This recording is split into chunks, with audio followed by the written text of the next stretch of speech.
खरगोन जिले की पवित्र नगरी महेश्वर में भारत के मुख्य निर्वाचन आयुक्त ज्ञानेश कुमार सपत्नी पहुंचे। मुख्य चुनाव आयुक्त ने मां नर्मदा के दर्शन कर पूजन किया और नर्मदा नदी में नौक विहार कर नर्मदा नदी के बीच बने वाणेश्वर महादेव मंदिर के दर्शन किए।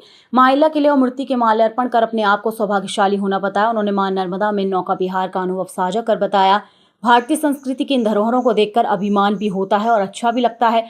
उन्होंने महेश्वरी साड़ी हैंडलूम से बनाने को लेकर कहा, भारतीय संस्कृति में जो परंपरा कपड़ा बनाने एवं कपड़ा बुनने की आदिकाल से चली आ रही है, आज हमने साक्षात रूप से इसे देखा है।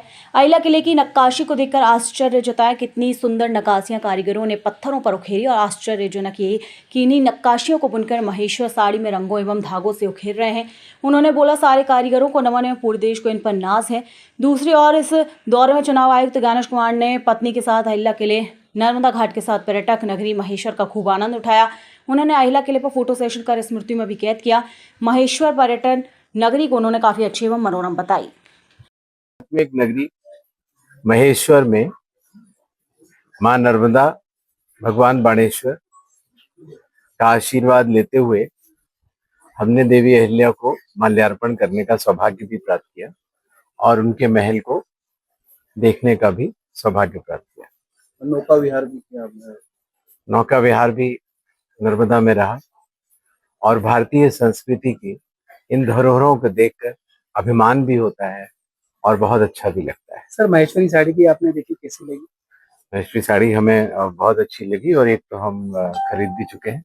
जी सर। जय भारत। अच्छा, जिस प्रकार से बुनकर बनाते हैं उनसे काफी आपने चर्चा भी की, किस प्रकार से जाना कैसे बनाते हैं? जो भारतीय संस्कृति में जो साड़ी बनाने की परंपरा है या कपड़ा बुनने की परंपरा है, आदिकाल से चली आ रही है और उस परंपरा को साक्षात रूप से हम लोगों ने देखा कि किस तरह से हाथ से उसको बुनते हैं और कितने सुंदर सुंदर कपड़े आते हैं और खास तौर से साड़ियाँ। और इसीलिए जैसे कि मैंने आपको बताया, एक साड़ी हम अभी खरीद भी चुके हैं। सर, आप किले को भी देखा, उसमें नक्काशियां जो की गई, जैसे साड़ी पर भी उन बॉर्डर को दिया जाता है। अहिल्या किले की नक्काशियां देखकर तो अचरज होता है कि उस समय उस काल में किस तरीके से पत्थर पर इतनी सुंदर नक्काशी होती होगी। और यही नहीं, पत्थर पर नक्काशी तो अलग बात है, महेश्वरी साड़ियों में उन नक्काशियों को रंगों में परिवर्तित करते हुए सुंदर साड़ी बनाना कितनी बड़ी बात हो जाती है। सारे कारीगरों को हम नमन करते हैं और पूरे देश को इन कारीगरों पर नाज है।